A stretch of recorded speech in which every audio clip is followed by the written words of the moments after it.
जी आप अपना परिचय दें और बाद में अपनी बात रखें। ये जो बनते ने आरोप लगाया है हमारे श्रद्धेय बनते डॉक्टर करुणा सिंह राहुल पर, इसके बारे में आपका क्या कहना है? आपका माइक अनम्यूट कीजिए।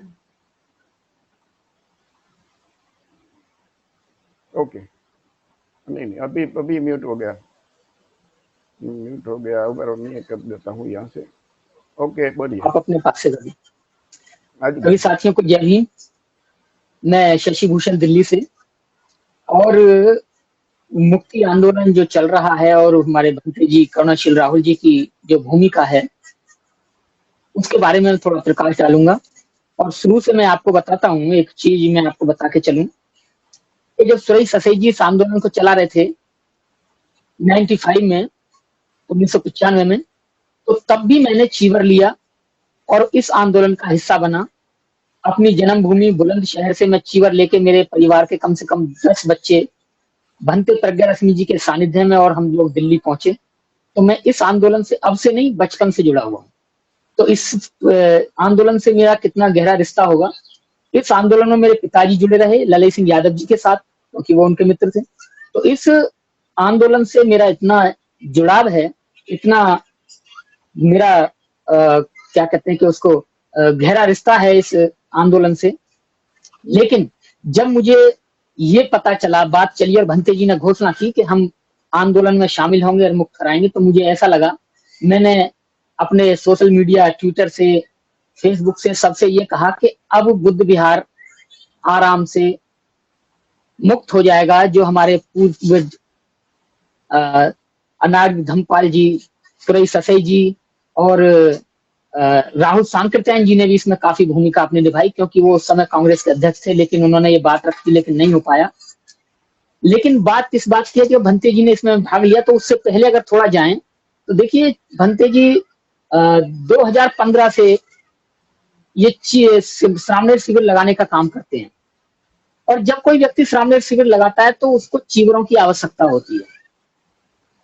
पहले भंते जी ने 200-250 लोगों का शिविर अलीगढ़ में लगाया, उसके बाद में 500 लोगों का शिविर उन्होंने आगरा में लगाया। जो मलोखड़ा धमभूमि एक बहुत बड़ा बुद्ध विहार है भंते जी का, वहां हर 2 महीने 3 महीने में शिविर लगता रहता है, वहां शिविर लगाया। उसके बाद में फिर एक बड़ी प्लानिंग बनी और सभी लोगों ने, धमभूमि के प्रतिनिधियों ने मिल करके एक शिविर दिल्ली के बवाना में लगाया, सुखोथाई रिसोर्ट लेकर। वहां लगभग 600 लोग कांस्य चीवर में थे और 200 लोग व्हाइट चीवर यानी कि अनागारिक के रूप में थे। ये सभी चीवर मेरे हाथों से खरीदी हुई कपड़े से थे। उस समय जिस समय बने थे तो मैं खुद कपड़ा खरीदवाने गया था और जिस साथी ने बनाए थे मैं मौजूद था। तो भंते जी एक तो चीवर की खुद फैक्ट्री है, इस चीज के वो इतने पक्के और एक सुलझे हुए इंसान हैं कि शिविर लगाने में और इन सब चीजें भारत में पहली बार एक रूपता में दिखाने के लिए भंते जी ने एक चीवर, और भारत में पहली बार भंते जी ने इतने अच्छे स्टील का जो भिक्षा पात्र है वो लोगों को दान दिया, बनवाया। जो व्यक्ति स्टील का पात्र चीवर बनवा के लोगों को दान कर रहा है, उसके बाद में बवाना के बाद में फिर बिलासपुर में एक बहुत बड़े प्रशिक्षण शिविर और श्रामणेर शिविर का आयोजन किया गया। उसमें 1200 लोग कांस्य चीवर में थे और कम से कम 500-600 लोग सफेद वस्त्रों में थे। तो जिस व्यक्ति के पास ऑलरेडी 1000-2000 चीवर पहले से ही पड़े हों, वो 180 चीवर क्यों चुराएगा? एक बात। दूसरी बात कि जब अब ये 2000 चीवर बने थे, लामा जी ने ये 2000 चीवर बनवाए थे, और जिससे बनवाए थे वो मेरे मित्र हैं, और जिन्होंने ये बनवा के लेके आए थे तो उन्होंने मेरे पास फोन किया कि ये चीवर गया पहुंचने हैं, बताओ कैसे पहुंचेंगे। तो मेरे घर के पास से बसें जाती हैं गया के लिए, मैंने उन्हें बुलाया, लेकिन बस एक जा चुकी थी और दूसरी भरी हुई थी। आप इस बात को मैं, वो ड्राइवर कंडक्टर जो बस के लोग हैं, जो बड़ी डेकर बस चलती है उसके मालिक मेरे पड़ोस में ही रहते हैं, मैंने उनको डबल पैसा दिया और इन 2000 चीवरों को उस गाड़ी में डलवाया, किसी और का सामान रुकवाया, उनसे कहा मैं आपको डबल पैसा दूंगा लेकिन आप इन सामान को रोकिए, लेकिन इन चीवरों को टाइम से पहुंचाइए। बस वाले से मैंने कहा, क्योंकि मेरा पड़ोसी होने के नाते मैंने उन चीवरों को रखवाया, वहां पहुंचाया टाइम पे। क्यों? क्योंकि लामा जी, एक बड़ा आयोजन हो रहा था भंते जी के सानिध्य में, भंते जी ने लामा जी पर विश्वास किया था, तो ये काम अच्छा हो रहा था। लेकिन भंते जी 2000 चीवर बनते हैं, लामा जी बनवाते हैं, तो 2000 चीवर का जो पेमेंट है वो लामा जी ने किया। अब 2000 चीवर में से 180 चीवर का जो आरोप लगाया जा रहा है, तो क्या भंते जी के पास जो 180 चीवरों की कमी थी? पहली बात। दूसरी बात, फिर वो कहते हैं कि 1,60,000 रुपए हमने भंते जी को दिया। अब अगर कोई डिबेट में इस समय प्रतिपक्ष का आदमी होता तो मैं उनसे पूछता कि वो कैश दिया था या यूपीआई कोई ट्रांजैक्शन किया था या चेक के माध्यम से किया था। मतलब वो किस तरीके से कह सकते हैं कि हमने भंते जी को पैसे दिए? भंते जी तो खुद वहां मौजूद होके भंते लोगों की मदद कर रहे थे। एक बात मैं आपके संज्ञान में डाल दूं, सभी दर्शक भी देख रहे हैं कि जिन भंते सुमित पाल ने ये आरोप लगाया है, उन्होंने भंते जी से खुद कहा था कि भंते जी आप सबको चीवर दे रहे हैं, हमें अभी तक चीवर नहीं मिला है। तो आप यकीन माने, ये बात आप दूसरे पक्ष को भी किसी दिन लें और तब डिबेट कराएं तो अच्छा रहेगा, ताकि हम उनसे पूछ सकें। भंते सुमित पाल जी को भी अगली बार लें लाइन पे, कि सुमित पाल भंते जी से ये पूछे कि भंते जी क्या ये आपने भंते जी से बात कही थी, नहीं कही थी? फिर भंते जी ने अपने पैसे से भंते अस्सी जी को पैसे दिए कि एक चीवर जो सामने एक स्टॉल लगा हुआ है, वहां से एक चीवर लेके आइए, क्योंकि जिसने वो चीवर बनाए थे उसी ने स्टॉल लगा रखा था वहां। उनसे नकद एक चीवर खरीदा और भंते सुमित पाल जी को खुद अपने हाथों से दिया। जिस भंते जी को भंते करुणाशील राहुल जी अपने पैसे से चीवर खरीद के दान दे रहे हैं, और कुछ दिन बाद, हफ्ते भर बाद, वही व्यक्ति यानी भंते सुमित पाल जी ये कह रहे हैं कि भंते करुणाशील राहुल 180 चीवर लेकर चले गए। कहाँ लेकर गए? 180 नहीं, अगर भंते जी आज 2500, 3000, 5000 लोगों का शिविर भी लगाएं तो उनके पास में कम से कम 5000 चीवरों का अरेंजमेंट है, उनके पास कम से कम 2000 भिक्षा पात्रों का अरेंजमेंट है, उनके पास कम से कम 2000 थैलों का जो भंते जी का दान पात्र होता है उनका अरेंजमेंट है। धम भूमि मलोकड़ा पलवल आप जाके देख लें, वहां रखे हुए हैं। क्या ये ऐसे ही चुरा चुरा के लिए हैं? किन किन लोगों ने इस तरीके से बड़े बड़े शिविर लगाए? कोई ये कहे कि ये हमने इतने चीवर दिए, भंते जी हमारे चीवर लेके? सारे आरोप बेबुनियाद हैं। रही पैसे की बात, अगर वो ये साबित करते हैं पैसे की बात के पैसे दिए, हाँ, जो लोग शिविर में श्रावणेर पवज्जा लेने के लिए आए थे उनके टिकट कुछ हुए थे, क्योंकि देखिए एक बड़ा आह्वान था और लामा जी के सहयोग से सब हुआ। जब लामा जी को बताया गया तो लामा जी ने खुद कबूल किया कि ठीक है, जो लोग इस शिविर में भाग लेने आ रहे हैं हम उनको आने जाने का टिकट करा देंगे। उनके एक एक व्यक्ति का टिकट कितना पैसा खर्च हुआ, वो भंते जी ने भंते अस्सी जी को जिम्मेदारी दी कि आप लोगों के टिकट कराइए और उनको बुलाइए। उनका सारा प्रूफ, डाटा पूरा है, क्योंकि टिकट हुए हैं तो एक एक आदमी का टिकट होगा। इतने व्यक्तियों के टिकट का प्रूफ तो अपने पास मौजूद है। लेकिन जब वो कहते हैं कि 1,60,000, 1,60,000 का वो पहले ये प्रूफ दें कि हमने इनको दिए हैं 1,60,000, फिर बताएं कि भंते जी ने किस किस माध्यम से लिए, किस किस चीज के लिए हैं। बाकी चीवर का पैसा तो उन्होंने खुद बनाने वाले को दिया है, उनकी तो बनाने वाला जाने और वो लेने वाले जाने। 2000 चीवर बने हैं, 2000 चीवर में से 180 का आरोप लग रहा है, तो बाकी चीवर की जिम्मेदारी कौन लेगा कि बाकी चीवर कहाँ है और किस काम आएंगे, किसको दान दिए जाएंगे भंते लोगों को? आंदोलन में बैठा हुआ एक एक श्रावणेर जिसने चीवर लिया, एक एक भंते जो पहले से ही अपना गृहस्थ छोड़ के भिक्षु जीवन में हैं, उनके तन पर जो कांस्य वस्त्र है, जो चीवर है, वो भंते करुणाशील राहुल जी की देन है। आप वहां जाके भी उन लोगों से भी पूछ सकते हैं जो उनके खेमे में हैं, उनसे भी पूछें और अच्छा रहता। तो ऐसे व्यक्ति इल्जाम लगा रहे हैं। अच्छा, भंते सुमित पाल जी का अगर हम पीछे देखें बैकग्राउंड, तो हमारे इधर उत्तर प्रदेश में एक संकिसा जगह है और इधर बिहार में जो अपना ये बोध गया के निकटतमवर्ती क्षेत्र है, यहाँ लोग ये क्या करते हैं मैं आपको थोड़ा सा बताऊं, क्योंकि अपने ही लोग बैठे हैं डिबेट में। कि जितने भी ये भिक्खू है वहां, ये गृहस्थ से बंधे हुए हैं थोड़ा। ये शाम को अपने घर गए, चीवर उतारा, अपना कुर्ता पजामा पहना और अपना घर में, और सुबह अपना फिर चीवर पहना और फिर अपने काम पर चले गए। आप यहाँ जाके खुद देख सकते हैं। मैं ये नहीं कह रहा कि ये बात ऐसी है, मैं आप वहां जाके देखें और मुझे साबित करें झूठा, तो ये मुझे अच्छा लगेगा। लेकिन हकीकत ये है कि बिहार के जहां बंते जी सुमित पाल रहते हैं, ये लोग शाम को अपने घर गए, चीवर उतार के खुंटी पे टांगा और अपने कुर्ता पजामा पहने और अपने बच्चों के साथ खाना खाया, काम किया, कितना सुबह फिर अपने उठे और नहाना धोना किया, चीवर पहना और फिर बुध विहार निकल गए। किसी का मुंडन कराना है, किसी का कुछ कराना है, इस तरीके से। और इनके जीवन की कुछ ऐसी बातें हैं जो विनय से थोड़ा हटके हैं। वैसे ये भिक्षुओं का काम है, मैं इस पे ज्यादा वो नहीं डालूंगा, लेकिन फिर भी इतना कहूंगा जरूर, क्योंकि जो व्यक्ति दूसरे चीवरधारी को तार तार कर रहा है कि इतने पैसे लेकर चले गए, चीवर लेकर चले गए, तो इनके बारे में, क्योंकि मैं उनके सानिध्य में भंते करुणाशील जी के मैं रहा हूं, तो मेरा इतना फर्ज बनता है कि मैं इस बात को उनको भी जरूर कहूं, क्योंकि मैं गृहस्थ हूं।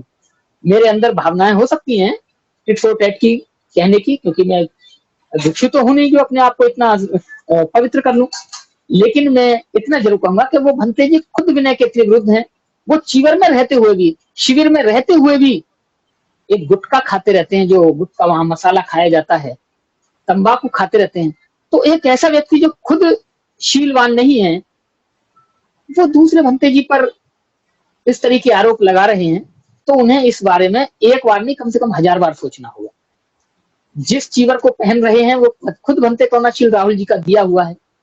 पैसे का हिसाब अगर वो साबित करते हैं कि हमने पैसा भंते जी को ये कैश दिया, ये नकद दिया, इन लोगों के बीच में दिया, लोग कहते हैं, तो बात मानी जाएगी। ऐसे आके तो मैं कह सकता हूं कि मैंने आंदोलन में बहुत सारा 2 लाख गुप्त दान किया है। अब गुप्त दान मैंने किया है नहीं किया, इसका कोई प्रूफ तो है नहीं। वो क्या प्रूफ दिखाएंगे और मैं क्या प्रूफ दिखाऊंगा? गुप्त दान तो गुप्त दान होता है। लेकिन किसी के मुंह बोलने से, मुंह खोलने से सारी बातें लिखित में या किसी 4 व्यक्ति के बीच में होती है तो वो मान्य होती हैं। और मैं पहले से भी कहता रहा हूं इस तरीके की बातें। और आंदोलन से जुड़ने के बाद ये तो मैंने भंते जी ने जो आरोप लगाए हैं उसका पक्ष मैंने रखा है। अब थोड़ा सा आंदोलन की तरफ जाएं तो भंते प्रज्ञाशील जी इस कमेटी से पहले से जुड़े रहे हैं, इस कमेटी के सदस्य रहे। लेकिन जैसे ही उनका कार्यकाल समाप्त हुआ 5-6 साल में, जैसे ही लोगों को बदलते हैं, नए लोगों को रखते हैं, तो इन्हें लगा कि भाई अब क्या हो सकता है। तो फिर इन्होंने अपना ये लामा जी सिलीगुड़ी से आए और उन्होंने ये बात रखी, भाई इस तरीके का एक आंदोलन किया जाए, या तो वापस लेंगे हमें या फिर पैसा तो आ ही जाएगा हमारे पास। ये किस तरीके के रचना रच के और इस प्रोग्राम को, इस धरने को इन्होंने योजनाबद्ध तरीके से तैयार किया। लेकिन भंते करुणाशील जी की एक जो प्लानिंग थी वो बड़ी थी। वो पूरे देश में धर्मचारिका निकालना चाहते थे। बुद्ध शासन के बाद पहला कार्य अगर कर रहे थे तो भंते करुणाशील राहुल जी कर रहे थे। उनकी प्लानिंग, उनका सब कुछ रूप, रोड मैप सब कुछ तैयार था। लेकिन जैसे ही उन्हें लगा कि आंदोलन छिड़ गया है, और हमने भी जब भंते जी से कहा कि भंते जी आप आंदोलन में रहेंगे या अपनी चारिका अलग रखेंगे, तो भंते जी ने एक ही बात ही कही, देखिए हम जनता के बीच से गए हुए हैं, बौद्धों के लिए बीच से गए हुए हैं, और उन्हीं के हम भंते हैं, भिक्खु हैं उन्हीं के लिए, तो हमें उनके साथ रहना चाहिए, हमें आंदोलन में रहना चाहिए। और उन्होंने अपनी वो यात्रा जो पूरे देश में चारिका होनी थी उसको रद्द किया आगरा 18 मार्च को, और वहां से फिर बौद्ध गया जाने की प्लानिंग की और ये बात रखी। लेकिन जब उनको लगा, लामा जी और प्रज्ञाशील जी का कहना और सोचना ये था कि ये मुक्ति आंदोलन हफ्ते या 10 दिन तक चलेगा, उसके बाद में कमेटी के लोग कहेंगे कि ठीक है, तुम दोनों में से किसी एक को हम कमेटी में ले लेते हैं अगली चुनाव में, क्योंकि चुनाव आने वाला है कमेटी का, तो ले लेंगे, खत्म हो जाएगा। लेकिन भंते करुणाशील राहुल जी के वहां पहुंचने से उन्हें थोड़ा सदमा लगा कि अब ये लोग आ गए। इसी बीच में भंते जी ने जब सब ये एक बात कही कि सारे भिक्षुओं को बुद्ध विहार छोड़ के यहाँ पहुंचना है, तो भंते विनयचार्य भिक्षु बनने से पहले एक क्रांतिकारी सामाजिक व्यक्ति रहे हैं, मेरे मित्र रहे हैं। मैंने और जब ये अपने जीवन से पहले हमारे मित्र थे, तो हमने मिलके एक बहुत बड़ा आंदोलन दिल्ली के रामलीला मैदान में किया था 2 अप्रैल के शहीदों के लिए। उसमें मुख्य वक्ता के तौर पे हमने भंते करुणाशील राहुल जी को बुलाया था। धम्मभूमि के बहुत सारे लोग उसमें पहुंचे थे भंते जी के साथ में। उस समय भंते विनयचार्य चीवर में नहीं थे, साधारण उपासक थे। जैसे उन्हें ये बात चलती है, पता चलती है कि भंते जी ने आह्वान किया है, तो भंते विनयचार्य भी भंते करुणाशील राहुल जी के पीछे हो लेते हैं, क्योंकि वो युवा हैं, जवान हैं, अच्छा बोल लेते हैं, क्योंकि पहले से सामाजिक कार्य करता रहे हैं। तो उन्होंने भंते जी के सानिध्य में, तो भंते जी जैसा आप कहेंगे मैं करूंगा। भंते जी ने काफी संयमता उन्हें सिखाई, और सिखाने के बाद में उन्होंने काफी संयम से काम लिया। लेकिन उनका स्वभाव ही व्यक्ति का एक जैसा होता है, उसे ज्यादा नहीं सुधार सकते। लेकिन उनका काम भी, उनका मकसद भी बुद्ध विहार आंदोलन को बचाने का था, ना कि किसी तरह का फसाद करने का था। फसाद की जड़ लामा जी, भंते प्रज्ञाशील जी और भंते सुमितपाल हैं। इन तीनों को ये लग गया कि ये दो व्यक्ति इस आंदोलन को अब हमारे मुताबिक नहीं चलने देंगे। लामा जी की एक वीडियो रात को जारी होती है कि देश में युद्ध के माहौल हैं, और डीएम साहब हमसे कह रहे हैं कि युद्ध के माहौल चल रहा है, आप आंदोलन को बंद कर दें, फिर कर लेना। तो हम इस आंदोलन को यहीं स्थगित कर रहे हैं। ये वीडियो मैंने खुद सुना, मुझे झटका लगा, और मैंने तुरंत भंते जी को कॉल किया। भंते जी का फोन मिल नहीं पाया किन्हीं कारणों से, लेकिन उसके 10-5 मिनट बाद ही भंते जी की एक वीडियो आई कि हम इस धरने को स्थगित नहीं होने देंगे, वो गए हैं तो चले जाएं, लेकिन इस आंदोलन को अब हम चलाएंगे। लेकिन जैसे ही ये खबर सुबह होते होते मीडिया में और सोशल मीडिया पर पहुंची, तो सुमितपाल जी, भंते प्रज्ञाशील जी, लामा जी को ये लगा, उन्हें ये अनुभव हो गया कि अब जिस काम के लिए हमने इस आंदोलन को छोड़ा था, वो हमारे हाथ से चला गया। इसलिए कुछ ही देर बाद में, सुबह होते होते जिस टाइम वो आंदोलन में पहुंचते हैं, और तीनों मिलकर वहां पहुंच गए और कहा कि हम, वो बात नहीं कही है, उस वीडियो को हटाया गया कि हम आंदोलन के साथ हैं, कोई स्थगित नहीं हुआ है, क्योंकि पूरे देश में शोर मच चुका था कि आंदोलन गिर गया है, और भंते करुणाशील राहुल जी, भंते विनयचार्य जी इस आंदोलन को अब आगे बढ़ाएंगे। एक खुशी की लहर पूरे देश में फैली। लेकिन क्योंकि वो पहले से उस आंदोलन के कर्ता थे लामा जी, और फिर वहां पहुंच गए, तो भंते करुणाशील राहुल जी ज्यादा हस्तक्षेप कर नहीं सकते थे, क्योंकि सभी का समन्वय बन के ही ये काम हो रहा था। तो यहां से उन्हें लगा कि अब इनको कैसे हटाया जाए। अब भगा तो सकते नहीं है, क्योंकि भंते हैं, सभी का सम्मान करना है।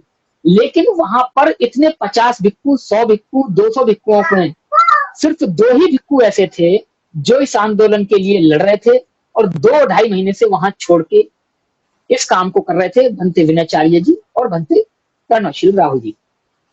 उसके बाद में ये तीनों लोग प्लानिंग बनाते हैं कि इनको यहां से निकाला जाए। निकालने के लिए देखिए, आप किसी को किसी कार्य के लिए यूं ही नहीं निकाल सकते कि आप यहां से जाइए, ये हमारा है, आपका इसमें कोई योगदान है, क्योंकि बुद्ध विहार किसी का नहीं है। फिर ये व्यक्ति पर भी बात लागू होती है, सामाजिक कार्यकर्ता पर भी लागू होती है, और भिक्षुओं पर भी लागू होती है कि जब किसी को किसी आंदोलन से या किसी चीज से हटाया जाता है, तो उस पर 2-3 लांछन लगाए जाते हैं, पैसे गमन का, एक स्त्री गमन का, और इस तरीके के लांछन लगा के उन्हें वहां से हटाया जाता है। लेकिन धम्मभूमि के भिक्खु अपने कैरेक्टर में इतने पक्के हैं कि आदमी दूर दूर तक सोच ही नहीं सकता, तो वो इल्जाम तो लग नहीं सकता था। लेकिन एक पैसे के गमन का ऐसा आरोप है कि आप किसी पे भी लगा सकते हैं कि मैंने इनको पैसे दिया जी, उनका हिसाब दी। वही फिर चाल इन लोगों ने चली और भंते जी पर यह आरोप लगाया। ये सारे आरोप निराधार हैं। भंते जी को कोई पैसा नहीं मिला, भंते जी को कोई पैसा नहीं दिया। भंते जी 10-10, 20-20 लाख रुपए का प्रोग्राम आगरा में करते हैं, इतने बड़े बड़े प्रोग्राम दिल्ली में करते हैं, जंगल में मंगल कर दिया, बिलासपुर में जहां जंगल होता था, लोग नहीं जाते थे, वहां 10 दिन पूरे खेत में टेंट लगा के इतना विशाल प्रोग्राम कर दिया कि इतने पैसे का तो कभी किसी ने नहीं हिसाब मांगा, जो एक छोटे से, यानी 1 महीने के लिए, इस छोटे से आंदोलन के लिए हिसाब मांग रहे हैं। तो ये आरोप निराधार हैं, इनमें कोई भी ऐसा बात सच्चाई नहीं है कि जिससे इस बात को एक्सेप्ट किया जाए। धम्मभूमि के लोग और भंते जी ने अपनी आस्था रखने वाले लोग इस बात को कतई स्वीकार नहीं करेंगे, पूरा देश स्वीकार नहीं करेगा। इस देश को, पूरे देश के जो लोग हैं वो जानते हैं कि भंते करुणाशील जी मैनेजमेंट को संभालने में कितने सक्षम हैं। जब भंते जी वहां पहुंचे तो वहां एक पर्ची लिख के हो जाया करती थी, साइन करते थे लामा जी, और वहां पास में एक होटल था, वहां चावल और दाल मिलती थी, तो दाल में दाल नहीं होती थी, सिर्फ पानी होता था, और उससे खाते थे। जब भंते जी ने देखा कि हमारे भंते जिन्होंने गृहस्थ छोड़ा, अपने घर छोड़े हैं, इतना अच्छा खाना छोड़ा है और वो ऐसा खाना खा रहे हैं, तो वो दिल्ली आए। उन्होंने फिर एक योजना बनाई, भाई हम वहां ये काम करेंगे। धम्मभूमि के जो लोग थे, प्रतिनिधि थे, उन्होंने भंते जी में विश्वास रखते हुए कहा, भंते जी जैसी आप हमें आदेश देंगे हम करेंगे। और उन लोगों के सहयोग से भंते जी ने वहां लैट्रिन बाथरूम बनवाए। वीडियोज आपके सामने हैं। पानी की व्यवस्था नहीं थी, पानी बाहर से आता था। भंते जी ने वहां पुराने जो सरकारी हेडपंप होता है उसका जो बोर था उसको साफ कराया मशीन की के माध्यम से। उसके वीडियोस लाइव लोगों ने देखे हैं, मैंने खुद अपनी आंखों से देखे हैं। वहां पानी की व्यवस्था खुद की कि किसी को पानी की परेशानी ना हो। अपनी किचन वहां बनाई, टेंट भंते जी ने अपना लगाया। ये लामा जी को दिखाई नहीं दिया, लेकिन लामा जी को दिखाई दिया सिर्फ वो 180 चीवर। लेकिन 180 चीवर से पहले लामा जी आपको 2000 चीवरों का हिसाब भी देना होगा कि वो कहाँ जाएंगे, किसको दिए हैं, उनका हिसाब भी पहले आप दीजिए। अगली बार मैं झलकारी टीवी के जो आज हमारे होस्ट हैं, मैं उनसे ये कहूंगा कि अगली बार उन पक्ष को भी सामने बुलाएं और हमारे 2-3 जो वक्ता हैं उनको भी सामने बिठाएं और उनके बीच में अगर ये आप बहस कराते हैं, उनसे पूछते हैं कि आप रखिए, वो भी अपने तथ्य रखें, हम भी अपने तथ्य रखेंगे, और तब इस बात और अच्छा होगा। अगली बार उनके कुछ लोगों को बिठाएं ताकि वो अपने साक्ष्य पेश करें। इसमें और भी साथी बैठे, वही बात रखेंगे। बाकी और कोई बात, प्रश्न या कुछ ऐसी बात होगी तो उसका भी मैं क्लियरिफिकेशन अपनी दूंगा। तो बाकी और वक्ता बैठे हैं, जब तक उन्हें भी लीजिए। Okay, thank you Shashi Gujjar ji. इसी कार्यक्रम के हम एक लिंक रखेंगे और दूसरे पक्ष के भी कोई भी लोग अगर कुछ कहना चाहते हैं तो उसकी बात भी हम सुनेंगे। और जो हमारा स्टूडियो है, मैं